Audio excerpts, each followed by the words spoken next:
Olá, pessoal. Vamos ao nosso estudo bíblico. Vamos estudar, nesse momento, Carta aos Efésios, capítulo 5, do verso 1 até o verso 20. Ressaltando que este trecho que vamos estudar pertence à segunda parte da Carta aos Efésios, que trata de exortações. É uma parte parenética. Ou seja, os três primeiros capítulos da Carta aos Efésios trata da doutrina do mistério de Cristo, que na Carta aos Efésios, esse mistério de Cristo é a união entre judeus e gentios, formando um povo de Deus somente, uma família de Deus somente, por meio da morte de Jesus Cristo.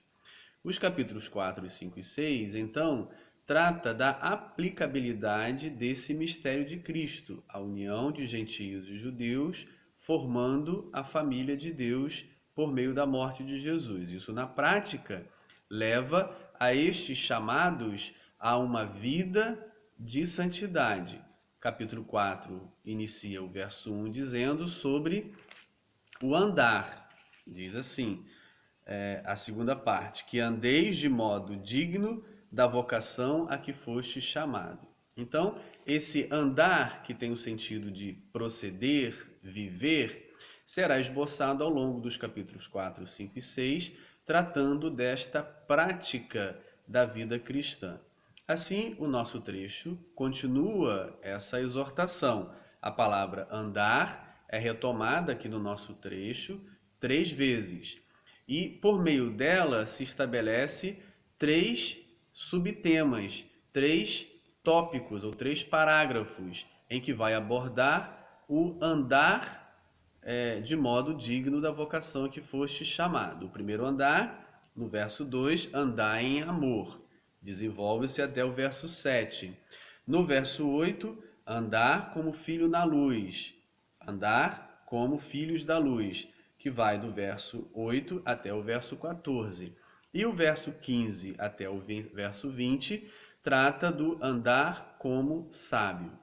Ou seja, então o andar, proceder, viver, a prática da vida cristã é desenvolvida nesse trecho por meio do verbo andar, que tem o sentido de procedimento e vai apresentar três aspectos do andar cristão que precisamos desenvolver. Bem, o capítulo 5, então, no verso 1, inicia dizendo: Sede, pois, imitadores de Deus, como filhos amados. Esse proceder, esse andar, essa vocação a que foste chamado, exige uma imitação de Deus. É interessante que nas cartas consideradas de próprio punho de Paulo, ele trabalha a imitação, ora de si mesmo, e alguns momentos de Cristo. Por exemplo, 1 Tessalonicenses capítulo 1, verso 6, ele fala sobre imitar a ele. 1 Coríntios capítulo 11, verso 1, ele diz: imitai, sede meus imitadores. Também em Gálatas capítulo 4, verso 12, ele também fala para serem como ele é. Ou seja, então, Paulo trabalha essa questão da imitação de si mesmo e, em alguns momentos, de Cristo. Na carta aos Efésios, trabalha a imitação de Deus e trazendo a imagem da família antiga, em que o filho vê no pai o perfil ideal, a busca ideal, a personificação ideal dos seus propósitos. Então, o filho imita o pai. Na carta aos Efésios, num aspecto muito mais amplo, busca-se essa imitação de Deus. Como filhos de Deus, imitemos ao nosso Pai, Deus. E aí, como imitar a Deus? Andando em amor, porque Deus é amor. Andando na luz, porque a luz está em Deus. E andando como sábios, porque toda sabedoria vem de Deus. É importante também observar o conceito de sabedoria no mundo judaico é a revelação do conhecimento de Deus. Não tem o sentido do conhecimento no mundo greco-romano, em que a sabedoria ela é adquirida intelectualmente. É sempre importante, quando lermos o Novo Testamento e a palavra sabedoria aparecer, Paulo explica muito bem isso na primeira carta aos Coríntios. Que sabedoria, no conceito judaico, é a revelação divina. Tanto que na carta de Tiago, ele diz, se você quer sabedoria, peça a Deus. Ele não manda ir estudar, procurar um professor, fazer uma formação, um curso. Ele fala, peça a Deus. Porque o conceito trabalhado ali não é a sabedoria greco-romana, não é a sabedoria no sentido ocidental que nós também hoje temos esse sentido greco-romano de sabedoria. Mas é a revelação de um conhecimento especial que vem a partir de Deus. Então, andai em sabedoria não significa a sabedoria no sentido greco-romano, sabedoria no sentido moderno, mas sim sabedoria no conceito judaico da época, que era um conjunto de revelações de Deus para uma vida agradável a Deus que o homem poderia ter a partir de Deus, independentemente da sua formação intelectual. Assim, sede, pois, imitadores de Deus, como filhos amados. Verso 2, então, inicia o nosso andar, a exortação para andar. Primeiro andar, andar em amor. Imitar a Deus é andar em amor, porque Deus é amor. Quem não anda em amor, não imita Deus. Quem anda no ódio, imita outro pai. O pai da mentira, o pai do assassinato, o pai da violência, o pai do ódio é Satanás. Deus é pai do amor. Então, imitar a Deus significa andar em amor. Então, ele diz, andar em amor, como também Cristo vos amou. Bem, nós não conhecemos Deus, não vimos Deus nesse sentido de qual é a ação de Deus que possa mostrar amor. Então, ele aponta para Cristo. Cristo é a revelação de Deus, é Deus revelado a nós. Aquilo que Cristo fez, revela o amor de Deus. E qual é a maior obra de Cristo na revelação do amor de Deus? Entregar-se por nós, como diz, nos amou e se entregou a si mesmo. O amor por alguém é entregar-se por alguém. Andar em amor é entregar-se a alguém como Cristo se entregou por nós. Uma expressão bastante comum no Novo Testamento, essa expressão doutrinal, Cristo se entregou por nós. Por exemplo, aparece aqui mesmo na carta aos Efésios, capítulo 5, verso 25, aparece na carta aos Gálatas, capítulo 1, verso 4, capítulo 2, verso 20, aparece na carta aos Romanos, capítulo 4, verso 25, capítulo 8, verso 32, aparece em 1 Timóteo 2, 6 e aparece em Tito 2,14. Cristo se entregou por nós, uma expressão bastante presente no Novo Testamento. Mas a segunda expressão, que segue a esta, como oferta e sacrifício a Deus em aroma suave, ou seja, a expressão como oferta e sacrifício, essa é uma expressão rara no Novo Testamento, presente muitas vezes na carta aos Hebreus. Mas fora da carta aos Hebreus, somente aqui nesse trecho da carta aos Efésios, essa expressão comparativa, ou seja, em que compara a entrega de Jesus com os sacrifícios do Antigo Testamento, o sacrifício dos animais no templo, fora da carta aos Hebreus, é raro aparecer essa comparação. Primeiro, porque ao pé da letra ela não é possível, ela só seria possível de uma forma metafórica, simbólica. Por exemplo, Cristo morreu fora de Jerusalém, num lugar impuro, onde os mortos eram jogados de qualquer maneira depois de crucificados, ou seja, lugar imundo, diferentemente dos sacrifícios no templo, lugar santificado. Então, nesse sentido, não se parece. Também, no sentido de que um ser humano, um Marte, morre pelos pecados dos outros, não há referência no Antigo Testamento, na lei de Moisés ou nos sacrifícios, não havia nenhum que tivesse esse tipo de relação. Ou seja, então, do ponto de vista ao pé da letra, não é possível, mas a comparação é feita, tanto na carta aos Hebreus quanto aqui, a partir do simbolismo, da metáfora. É uma comparação metafórica. Assim, daquele modo, como esse modo. Por isso, ela é rara no Novo Testamento, apenas na carta aos Hebreus e aqui na carta aos Efésios, essa comparação da morte de Cristo com as ofertas e sacrifícios presentes no Antigo Testamento. Verso 3, então, começa a primeira lista, são 6 vícios apresentados nos versos 3 e 4, com 2 listas. A primeira lista, no verso 3, vai estar dito, então, aquilo que é relacionado à impureza sexual, a relações sexuais ilícitas e a cobiça avareza, o amor ao dinheiro. E na segunda lista, no verso 4, vai aparecer as questões relacionadas às conversas, às palavras. Então, são 2 listas de 3. Essas 2 listas de 3 são retomadas nos versos seguintes. A do verso 3 é retomada no verso 5 e a do verso 4 é retomada no verso 6.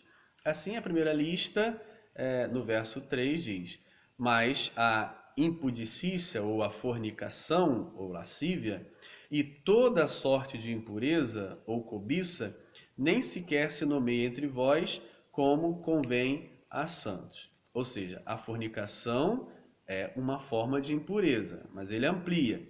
Fornicação e toda sorte de impureza, não apenas a fornicação. Existem muitas outras formas de impureza sexual. Então ele diz a fornicação e toda sorte de impureza sexual e a cobiça ou avareza, que na visão judaica dos dias, naqueles primeiros dias do primeiro século, há uma relação casadinha entre idolatria, avareza e imoralidade sexual.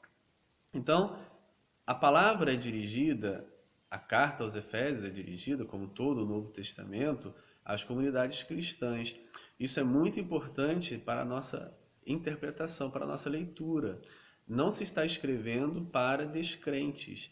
Não se está escrevendo ou publicando uma carta ou um texto para ser lido ou enviado a pessoas que não têm um compromisso com Cristo na comunidade cristã. O Novo Testamento não era lido fora das comunidades cristãs. Ele não foi produzido para ser lido fora das comunidades cristãs. Então, tudo que o Novo Testamento diz para os cristãos, diz para a comunidade cristã. E aí, quando se apresenta 3 vícios como esse, fornicação, toda sorte de impureza e cobiça, não se está corrigindo as pessoas de fora da comunidade cristã, porque eles não têm compromisso com Cristo, não se comprometeram, não fizeram nenhuma aliança com Cristo, não têm obrigação de seguir os ensinamentos de Jesus. Mas aqueles que entregaram-se a Cristo, que se converteram a Cristo, fizeram uma aliança com Cristo, esse sim tem o compromisso de andar segundo os preceitos do Senhor. Então é a igreja que se dirige a essa palavra. A fornicação e toda sorte de impureza e cobiça ou avareza, nem sequer se nomeie entre vós. Ele não está falando no mundo ou fora da comunidade cristã. Ele está falando na igreja. Então, a nossa preocupação é para dentro da comunidade cristã. É entre aqueles que confessam a Cristo e não os de fora. De fora, Deus os julgará. Né? Os de dentro é que deve estar a preocupação, como ele diz aqui. Nem sequer se nomeie entre vós como convém a santos. Havia pessoas nesse sentido praticando essas coisas dentro da comunidade cristã? Claro que havia, senão ele não estaria exortando a igreja para tomar cuidado com essas práticas. A segunda lista, presente no verso 4, trabalha as conversas, as palavras, os relacionamentos por meio das conversas. Aí ele vai dizer mais 3 vícios. Nem conversação torpe, né, palavras imorais, nem palavras vãs, palavras que não trazem nenhum fruto ou benefício, ou chocarrices, que é uma palavra muito rara no português, mas que tem o sentido de palavras ambíguas, palavras de duplo sentido, piadas imorais que têm aquele duplo sentido. Então, esse tipo de conversa não deve haver entre os cristãos, não deve haver entre os santos da comunidade cristã. Conversas imorais, conversas imorais, conversas vãs, conversas que não levam a lugar nenhum, e conversas ambíguas, que têm o sentido de zombar das pessoas e fazer piadas com as pessoas. Não significa que não se pode rir, não se pode se divertir, não se pode ter humor. Não é isso, né? O humor é algo agradável, muito bom e deve estar presente na nossa vida. No entanto, a gente precisa distinguir entre rir com os outros e rir dos outros, né? A comunidade de cristãos, discípulos de Jesus, devem rir com os outros e não rir dos outros. Isso é importante a gente distinguir. Ou seja, então ele continua dizendo: coisas essas inconvenientes, antes pelo contrário, ações de graça. Então, se ele diz, não fale esse tipo de conversa, mas fale ações de graça, está claro que ele está falando para a igreja, para os cristãos, e não para os que estão fora da comunidade cristã. O verso 5 retoma os vícios presentes no verso 3. Sabei, pois isto, nenhum forniqueiro, incontinente ou forniqueiro, ou impuro, ou seja, não é só o forniqueiro, é todo aquele que pratica toda sorte de impureza. Ou avarento, né? A cobiça lá já presente, que é idolatria. Como eu disse, a idolatria, na visão judaica, estava relacionada à imoralidade sexual e o amor ao dinheiro, a avareza, a construção do sua própria trajetória pensando apenas em si mesmo, a ganância. E aí ele diz: sabei, pois isto, nenhum incontinente ou forniqueiro ou impuro, no sentido mais amplo, ou avarento, que é idólatra, tem herança no reino de Cristo e de Deus. Mais uma vez fica confirmado que as palavras são dirigidas à igreja. Quem é que tem interesse no reino de Cristo, no reino de Deus? Não são as pessoas que não têm compromisso com Cristo, que não querem saber do reino de Deus. Mas quem deseja o reino de Deus são os seguidores de Jesus, somos nós que queremos viver o reino de Deus. Então a palavra é para aqueles que desejam o reino de Deus, que se eles estiverem na prática da fornicação, da impureza ou da avareza, eles não poderão participar do reino de Deus. Eles não têm herança no reino de Deus e de Cristo. Verso 6. Ninguém vos engane com palavras vãs. Agora volto à temática das conversas, das palavras. No verso 4, aquilo que nós falamos, como falamos, e no verso 6, aquilo que ouvimos, aquilo que falam para nós. Ninguém vos engane com palavras vãs, porque estas coisas vêm a ira de Deus sobre os filhos da desobediência. Então, no sentido, nós não podemos falar palavras vãs e temos que ter cuidado com aqueles que se deixam levar por palavras vãs. E ele alerta de que a ira de Deus vem sobre aqueles que se deixam levar, que fazem as palavras vãs, que têm as conversas que não trazem benefício nenhum para ninguém, pelo contrário, prejuízos muitas vezes, dissemina o ódio, dissemina a desavença, a guerra, a intriga, a separação.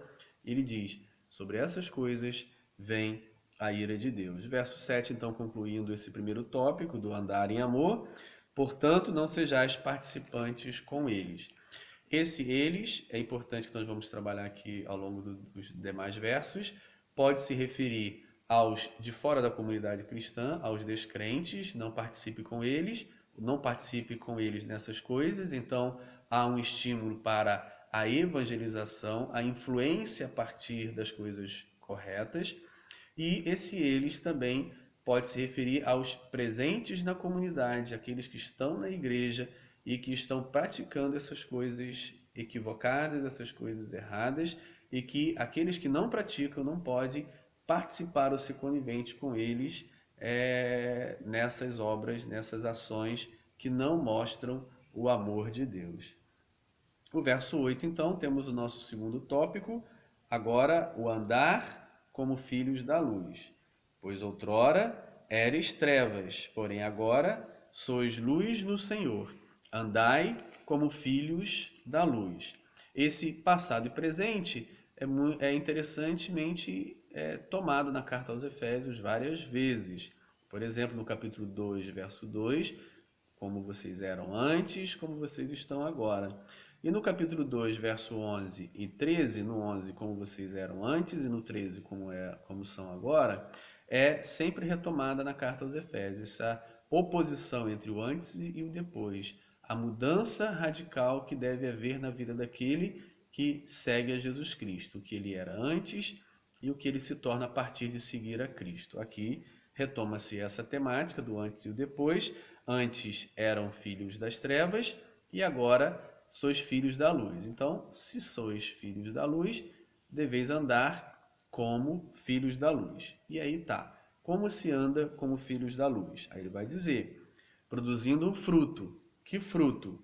O fruto, bondade, justiça e verdade. Porque o fruto da luz consiste em toda bondade, justiça e verdade. Esse trio é retomado da tradição profética judaica, presente em Miqueias, capítulo 6, verso 8.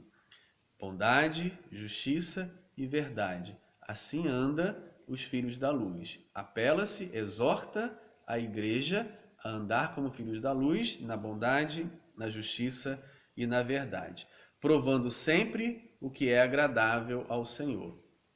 A expressão provando, né, tem o sentido aqui de experimentando e mais amplamente tem o sentido de exame crítico, examinando criticamente o que é agradável ao Senhor. É sempre importante fazermos essa experiência, esse exame crítico sobre aquilo que realmente é a vontade do Senhor. E a pista já está sendo dada. Bondade, justiça e verdade são elementos presentes que devem ser experimentados porque é a vontade do Senhor. Verso 11: E não sejais cúmplices nas obras infrutíferas das trevas, antes, porém, reprovai-as. Da luz ele chamou de fruto, bondade, justiça e verdade. E as obras infrutíferas das trevas, aquilo que é infrutífero nas trevas, ele chamou obras, né? Como na carta aos Gálatas, obras da carne, fruto do Espírito. Aqui, fruto da luz e obras infrutíferas das trevas, reprovai-as.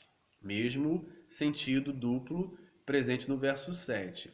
Reprovai-os significa reprovar o comportamento do mundo, das pessoas fora da comunidade cristã, não associando a esse comportamento deles, e reprovai também tem o sentido de exortar, corrigir os membros da comunidade para não viverem essas obras infrutíferas das trevas. Então tem o sentido de evangelização para os que estão fora e tem o sentido de exortação, correção para os que estão dentro. Reprovai tem esse sentido duplo. Se dirige para fora, se dirige para dentro. Verso 12, porque o que eles fazem oculto, o só referir é vergonha. Mais uma vez a questão. O eles, os de fora, o eles, o de dentro, nos dois aspectos, evangelístico e corretivo. Verso 13, mas todas as coisas, quando reprovadas pela luz, se tornam manifestas, porque tudo que se manifesta é luz. Mais uma vez um apelo que ele fala sobre a clareza das nossas ações. Sempre aquilo que é errado é feito escondido, é feito no escuro, é feito para que poucas pessoas saibam, porque aquilo que é bom, aquilo que é justo, pode ser feito para todos verem, para todos saberem. Então aquilo que fica muito escondido, provavelmente são obras infrutíferas das trevas. Mas aquilo que é claro, feito no dia, claro para todos verem, é a obra ou fruto da luz. Então ele coloca isso aí. O fruto da luz, caminhar na luz, significa ações claras. Andar na luz significa procedimentos visíveis, públicos, todos podem ver. E obras infrutíferas das trevas acontece no oculto. Mas quando encontramos a Cristo, a luz brilha. E para nos tornarmos filhos da luz, a luz brilha nas nossas atitudes e nas nossas ações. Assim, tudo fica manifesto. Ele conclui essa segunda parte com uma estrofe de um hino antigo, introduzido pela expressão pelo que diz, que também apareceu no capítulo 4, verso 7, sendo que no capítulo 4, verso 7, ou melhor, capítulo 4, verso 8, ele diz, pelo que diz, e aí cita o Salmo 68, verso 18, mas não de forma integral, formato interpretativo, uma exegese rabínica, um midrash da época, onde se lê o texto antigo e se interpreta, que se cita-se a interpretação e não o texto ao pé da letra. Bem, aqui não é o caso exato, uma vez que o que está no verso 14 não é uma citação do Antigo Testamento.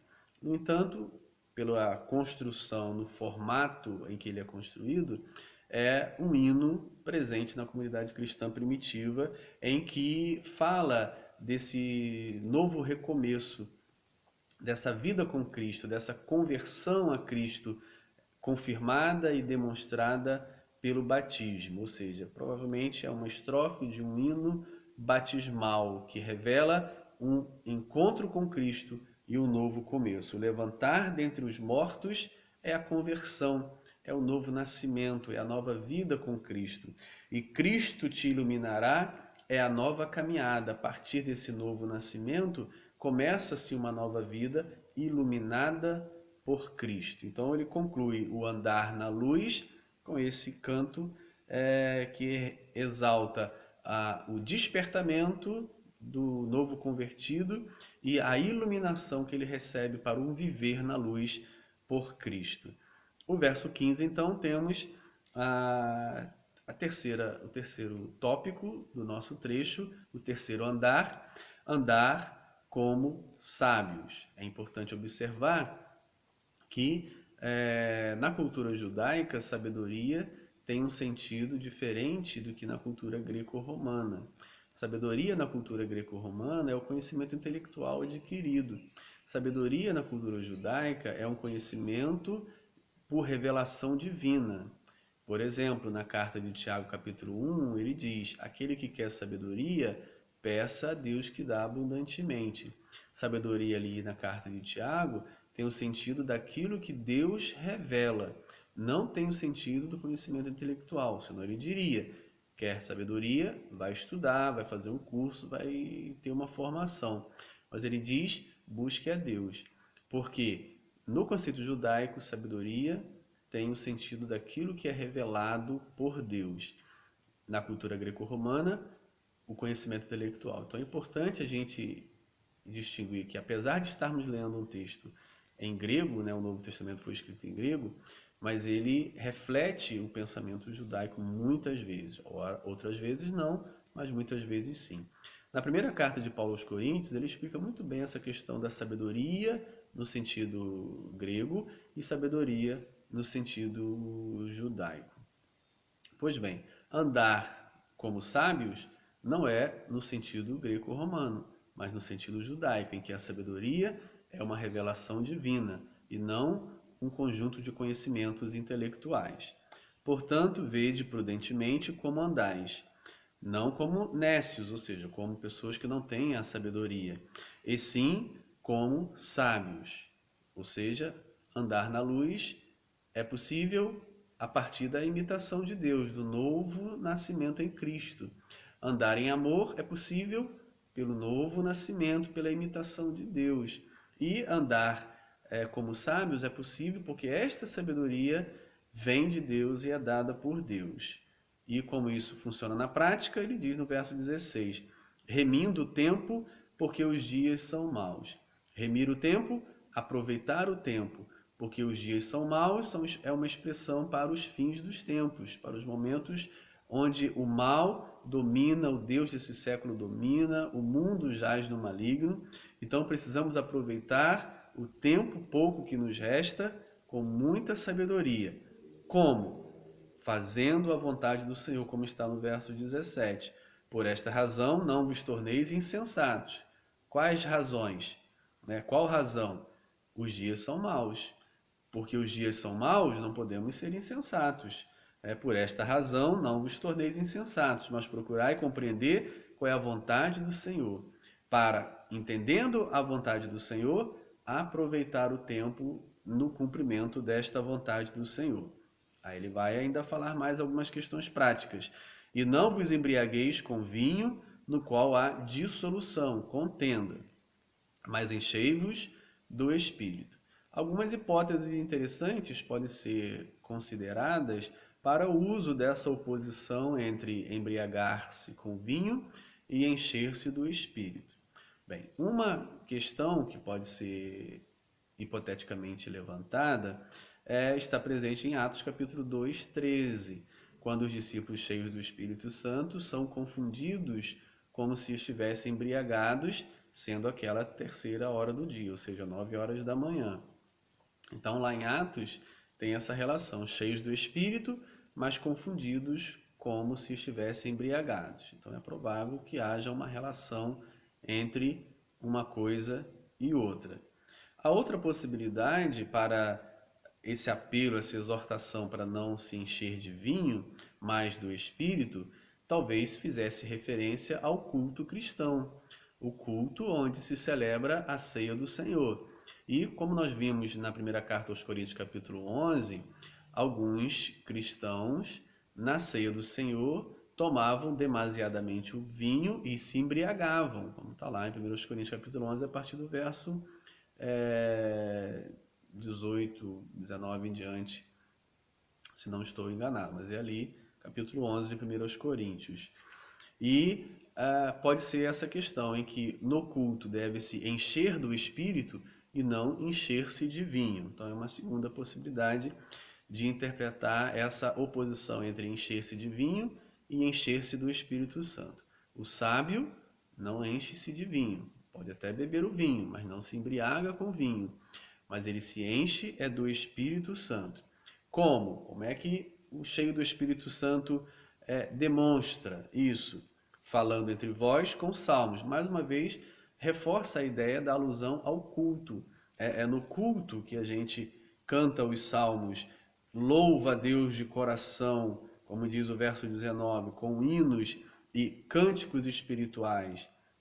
A expressão espirituais aqui, pneumaticais, no feminino, é a mesma expressão presente na primeira carta aos Coríntios, quando Paulo fala das manifestações do Espírito, dos dons espirituais. Ele fala lá sobre como viver, como corrigir, como se portar, como controlar, como proceder nessas manifestações espirituais. É a mesma palavra que está lá, é a mesma palavra que está aqui referindo-se aos cânticos. Certamente há uma relação entre esses cânticos e as manifestações do Espírito presentes na primeira carta aos Coríntios. E o verso 20, mais uma ação presente no culto, dando sempre graças por tudo a nosso Deus e Pai, em nome de nosso Senhor Jesus Cristo. Então, andar como sábio, aproveitando o tempo, porque os dias são maus, experimentando e fazendo a vontade do Senhor, e não se embriagando com vinho, mas enchendo-se do Espírito Santo. No vinho há contenda, divisão, Muitas vezes esse encher de vinho pode ser entendido também no sentido simbólico, naquilo que ele produz como efeito,